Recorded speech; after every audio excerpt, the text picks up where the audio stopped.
옛날 옛적 한 아름다운 마을에 사람들이 복잡한 생각과 걱정 속에서 살아가던 시절이 있었습니다.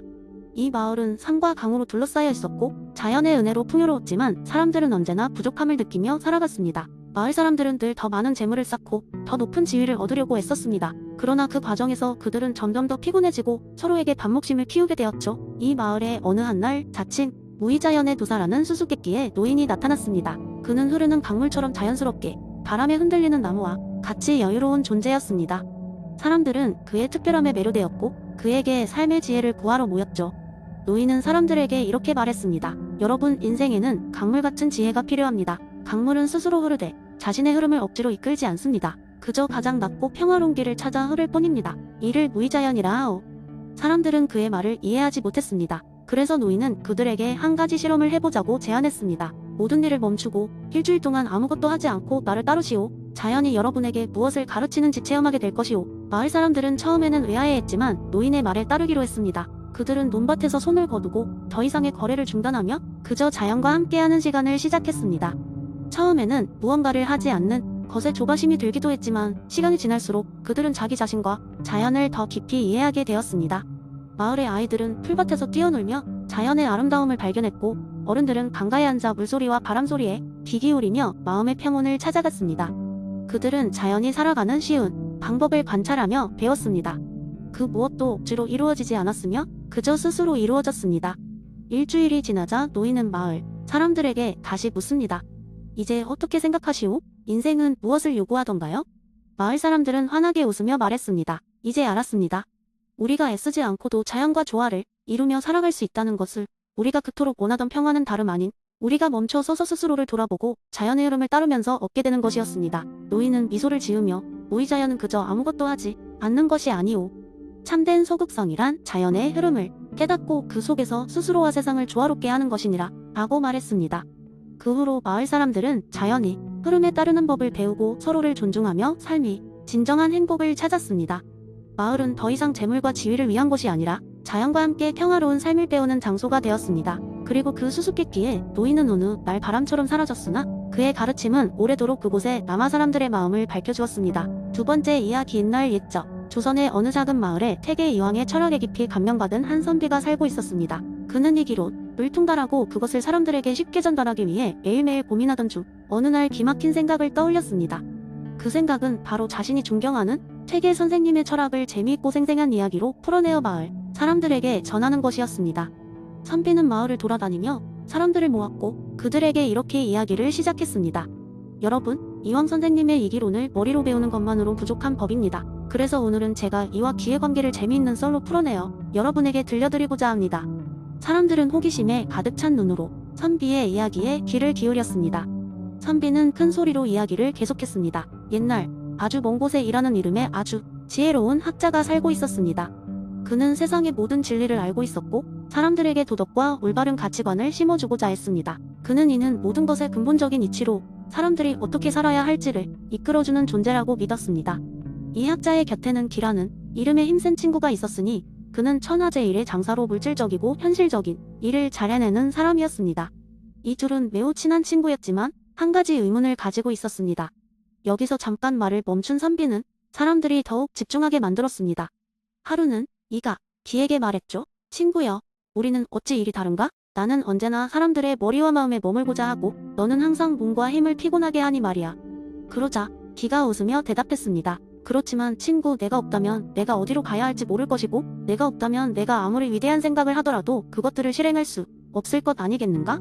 선비의 이야기는 계속 이어졌습니다. 그리하여 이와 기는 서로의 중요성을 더욱 깊이 깨달았고 함께 마을로 내려가 사람들에게 자신들의 깨달음을 전했습니다. 도덕적 가치를 중시하되 현실을 무시하지 말라. 또한 현실 속에서의 실천은 반드시 올바른 이치를 따라야 한다. 하고 말이죠. 사람들은 선비의 이야기에 깊이 감명받았습니다. 그들은 이와 기의 관계를 이해하는 것이 자신의 삶과 공동체에 어떻게 적용될 수 있는지를 깨닫게 되었고 이를 통해 더욱 조화로운 사회를 만들어 나가기로 하였습니다. 이렇게 그 마을은 조선의 어느 마을보다 더 화목하고 사람들은 도덕적 기준을 바탕으로 현실 속에서의 조화를 이루며 살아가게 되었습니다. 선비는 책의 이황의 이 기론을 보다 더 많은 사람들에게 퍼뜨리기 위해 여러 마을을 돌아다니며 그의 이야기를 계속 전했습니다.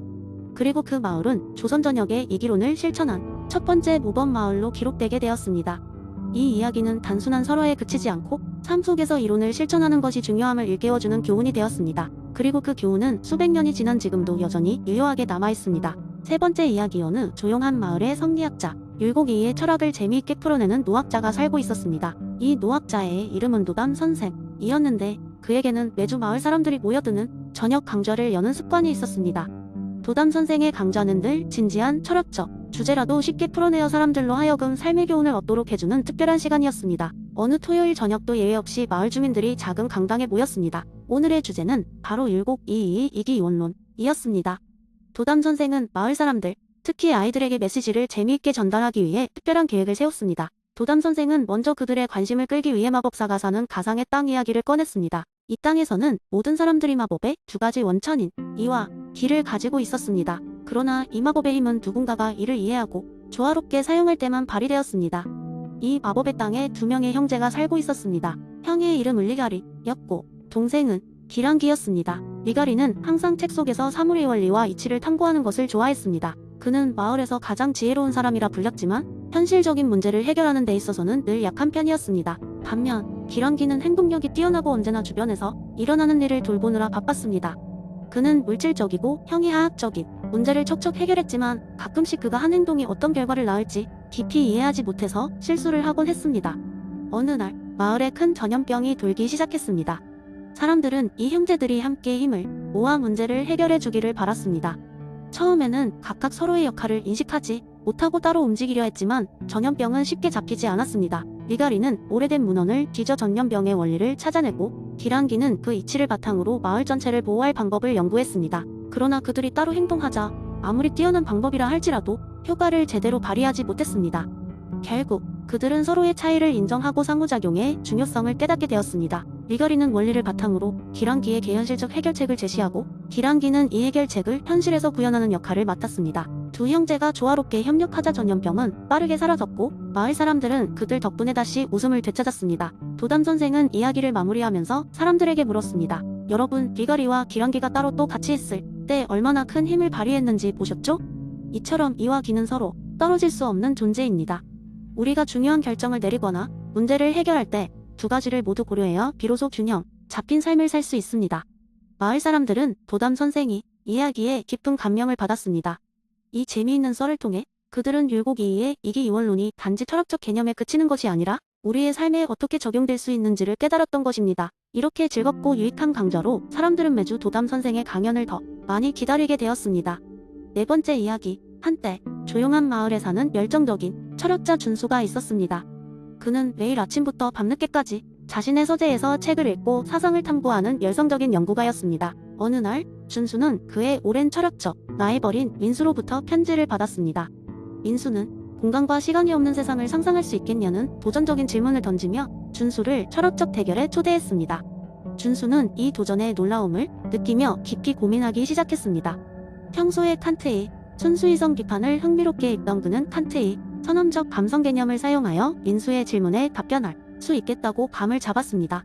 그래서 준수는 친구들을 모아 마을 회관에서 열리는 작은 모임에서 자신의 주장을 발표하기로 결정했습니다. 준수는 마을 사람들에게 다음과 같은 이야기를 풀어놓았습니다. 여러분, 인생에서 우리가 어떤 사물을 본다고 상상해 봅시다. 예를 들어 이 사과를 보세요. 이 사과는 누구에게나 같은 모양과 크기로 보일까요? 실제로 사과를 보는 우리의 경험은 공간과 시간이라는 틀 안에서 이루어집니다.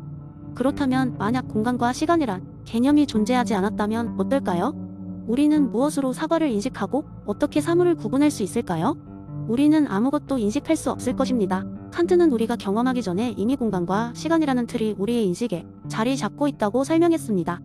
즉, 공간과 시간은 우리가 외부 세계를 경험하고 직관하는 기본적인 틀이라는 것이죠. 예를 들면 아침 7시에 뜨거운 커피를 마시는 건 시간적 감각이고 커피잔을 잡을 때 느끼는 크기와 형태는 공간적 감각입니다. 이러한 통찰력은 우리 지식이 어떻게 형성되는지 그리고 어떤 조건 하에서 가능한지를 새롭게 이해하게 해줍니다.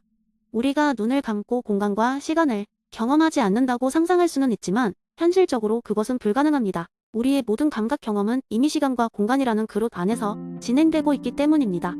듣고 있던 마을 사람들 사이에서 탄성이 터져 나왔습니다. 준수의 설명은 이전까지 이해하기 어려웠던 철학적 개념을 탁월하게 시각화하고 쉽게 이해하게 만들어 주었습니다. 철학적 쟁점이 그저 난해하지 않고 삶의 문제와 연결될 수 있다는 사실에 사람들은 감명을 받았습니다. 그날 이후 공간과 시간을 바라보는 그들의 시각은 달라졌고 준수는 마을 철학 모임 미인기 강사로 자리 잡았습니다. 이렇게 준수는 칸트의 이론을 재미있게 해석하여 민수의 도전에 승리했을 뿐만 아니라 마을 사람들에게 지식의 확장을 위한 새로운 관점을 제공할 수 있었습니다.